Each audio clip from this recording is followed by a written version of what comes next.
সালে হসপিটাল করার কথা বলেছিলেন, সেটা তো হলো না, ওই নিয়ে কটাক্ষ করছে বিরোধীরা। আমাকে তো এই তো সবাই মিলে বললো না, আমরা বুঝি, আমরা জানি আপনি কেন করতে পারেননি। সবাই বললো ঠিক আছে, আমি মানুষকে বলে দিয়েছি সব ব্যাপারটা, আপনারা নিশ্চয়ই রেকর্ড করেছেন। এখানে আমাদের ওই কী বলে রাহিনুর রয়েছে, আর আমাদের কী বলে মিন্টু শিকারি, এদেরকে জিজ্ঞেস করবেন, উত্তর পেয়ে যাবেন। আমাকে করতে দেওয়া হয়নি, জায়গা যদি না দিতে চায়, কেউ জায়গা দিতে তাকে যদি হুমকি দেয়, আমি করবো কীভাবে? 1 নম্বর। দ্বিতীয় নম্বর কথা হচ্ছে, 5টা বছর যেভাবে আমাদের উপর জুলুম হয়েছে, মানুষের কেস কামারি উদ্ধার করা, আমার পঞ্চায়েত ভোট, বিধানসভা, লোকসভা ভোটে কত জুলুম হয়েছে, সেই নিয়েই পেরেশানে ছিলাম, সবই তো জানেন। সেই জায়গায় রাজ্য সরকার কত অর্ডার করে, রাজ্য সরকার তো বলছে হসপিটাল করেছে, তারপরে এখানে কতগুলো হসপিটাল রয়েছে, সেগুলো কি উন্নতি করেছে? সে আমারটা নিয়ে শুধু কথা উঠছে কেন? তার জন্য ভাঙড়বাসীর কাছে আজকে এসেছিলাম। তারা তো প্রশ্ন করেন, আমি নিজেই প্রশ্ন করেছিলাম, করে বললাম তো, তারা বললো যে না, আমরা ওগুলো কিছু মনে করছি। 21 সালে আপনি দলের প্রতিষ্ঠাতা, 21 সালে আপনাকে ভোট প্রচারে দেখা গিয়েছিল আইএসএফ এর ব্যানারে।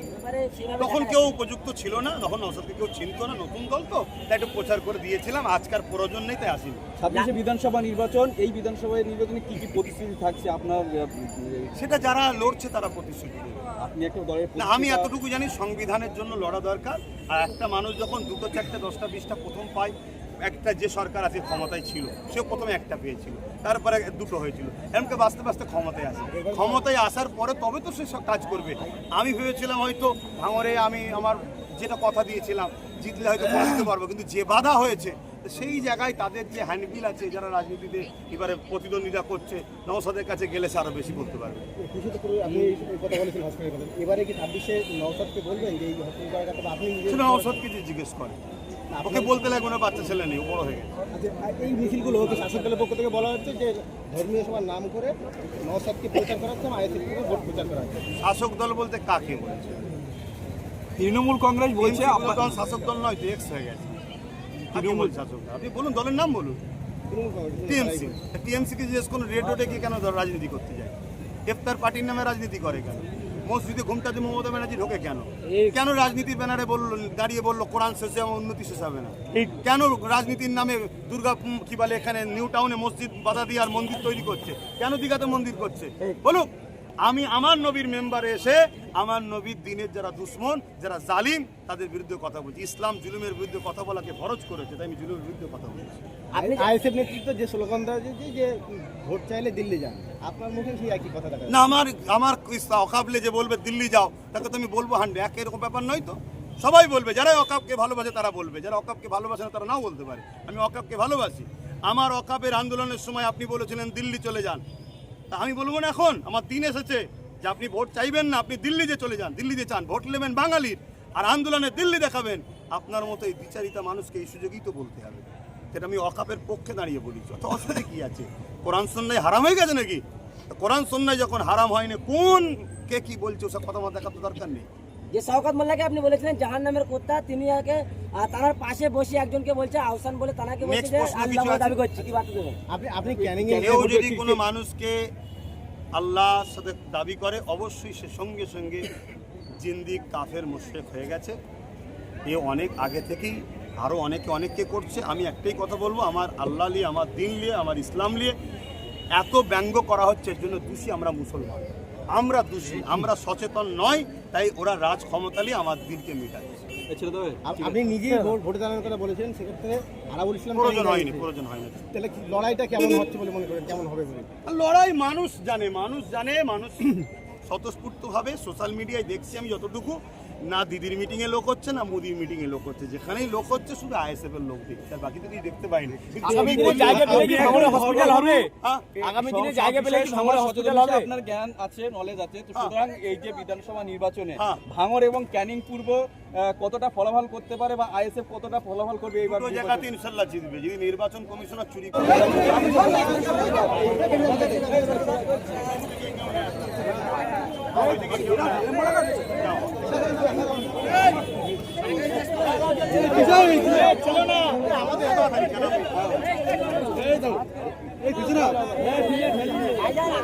পাশের বুঝে আহসান বলে মুস্তান এলাকা থেকে আপনার জলসাতে আসতে বাধা দিয়েছে এবং এভাবে মারধর করার অভিযোগ দেখুন, যারা দিনই আলোচনার মাহফিলে বাধা দেয়, এই ইতিহাসে আছে। আবু জেহেল যখন হুজুর পাক সাল্লাল্লাহু আলাইহি ওয়াসাল্লাম ন্যায়ের কথা, ইনসাফের কথা মানুষকে শোনাতেন, দিনের কথা যখন শোনাতেন, তাকে বাধা দিতেন। আবু জেহেল বাধা দিত রাসূলুল্লাহর কাছে যেন না আসে। আজকে নবীরই কথা নবীর গোলাম বলছে, নবিয়ানা মাহফিলে আসতে বাধা দিয়েছে, তারা আবু জেহেলের কাজ করছে। কথা বুঝে আসছে। তবে আপনারা যাকে মস্তান মনে করছেন, আপনারা যাকে মস্তান বানিয়েছেন, কথা বুঝে আসছে। জালিম ততক্ষণ পর্যন্ত মস্তান হয়ে থাকে যখন মানুষ ততক্ষণ ভয় করে। বলুন, নদিয়া জেলায় কোনো একজন মানবরূপী পশু সে বলতে লেগেছে কোরআনের সূরা তাওবার 5 নম্বর আয়াতে নাকি হিংসা ছড়াচ্ছে। শুনেছেন না শোনেননি? জোরে বলেন, শুনেছেন না শোনেননি? তার বিরুদ্ধে কয়েক হাজার কেস হয়েছে, যার বিরুদ্ধে কয়েক হাজার মামলা কেস হয়েছে, কিন্তু তারপরও তাকে কি বাংলার প্রাক্তন যিনি দায়িত্বে ছিলেন বন্দী করেছিলেন? জোরে বলুন, কেন ইও কোরআনের দুশমন, ও কোরআনের দুশমন, মিলে মিশে তাই রয়েছে, একে অপরের বিরুদ্ধে ব্যবস্থা নেয়নি। কিন্তু আপনাদের এই ভাঙরের কোন একজন মা গ্রামীণ একটা ভাষা বলেছিল, অমুকের স্বামী নেই। মনে পড়ছে? মনে পড়ছে? মনে পড়ছে? স্বামীকে গ্রাম্য ভাষায় কি বলে ওটা আমি আর ব্যবহার করছি না, কেন শুনতে খারাপ লাগে, কিন্তু কথাটার মানে খারাপ নয়, কথাটার মানে খারাপ নয়। তোমরা এসেভাবে দাঁড়িয়ে গেলে কেন? এ কি?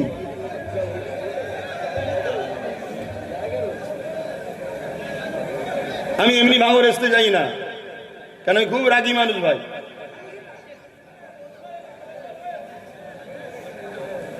আমি তো প্রথমেই বলে দিলাম, তোমাদের আপত্তি থাকে তোমরা সাইডে সরে যাও, আর না হয় এসে বসো। বসার জায়গা না থাকে চেপে, ওই দিকে কিছু কিছু ফাঁকা আছে, চেপে চেপে বসো, বসো। আমি জানি তোমাদেরকে আমি ভাড়া করে নিয়ে আসিনি, তোমাদেরকে পয়সা দিয়ে বিরিয়ানি দিয়ে চমকে ঠমকে আনা হয়নি। উপরন্ত তোমরা যারা এসেছো, এই আশাটাও বিপদের কারণ আছে, ঠিক তো নাকি? জোরে বলো। তাহলে তোমরা স্বাধীন না পরাধীন? জোরে বলো। পরাধীন। দেশ স্বাধীন হয়েছে, তোমরা পরাধীন। তোমার ধর্ম নিয়ে, তোমার কর্ম নিয়ে তুমি তোমার ইচ্ছা মতো জায়গায় যেতে পারো না, তুমি তোমার ধর্মীয় মাহফিলে বসতে পারো না। এখানে এতক্ষণ পর্যন্ত যতটুকু কথা বললাম, ইসলামের পক্ষে বলেছি না বিরুদ্ধে? ইসলামের দুশমনের বিরুদ্ধে বলার অধিকার আছে না নাই? ফেরাউনের বিরুদ্ধে কথা হবে, নমরুদের বিরুদ্ধে কথা হবে, এজিদের বিরুদ্ধে কথা হবে, কোরআনের দুশমনের বিরুদ্ধে কথা হবে। আর কোন মুসলমান যদি বলে এ কথা বলা কি দরকার, তাহলে সন্দেহ হচ্ছে হয় ওই মুসলমানের গোড়াই গন্ডগোল, আর না হয় হারাম খেয়ে খেয়ে রক্তটা গন্ডগোল। গোড়া বোঝেন তো নাকি? কথা কি গায়ে লাগলো? আমার সাথে একমত হতে পারছেন না? আরে কোরআনের পক্ষে কথা বলছি, ফেরাউনের বিরুদ্ধে বলছি, নমরুদের বিরুদ্ধে বলছি, এজিদের বিরুদ্ধে বলছি। আজকের সন্ত্রাস, আজকের এজিদ, আজকের ফেরাউনের উত্তরসূরি যারা কোরআনের দুশমন, তাদের বিরুদ্ধে কথা বলছি। এই জায়গায় কোন মুসলমানের আমার বিরুদ্ধে আপত্তি হওয়ার কথা কি থাকতে পারে? জোরে বলুন। তাই আজ আমি জানতে চাইছি আপনাদের কাছে, জবান খুলে আওয়াজ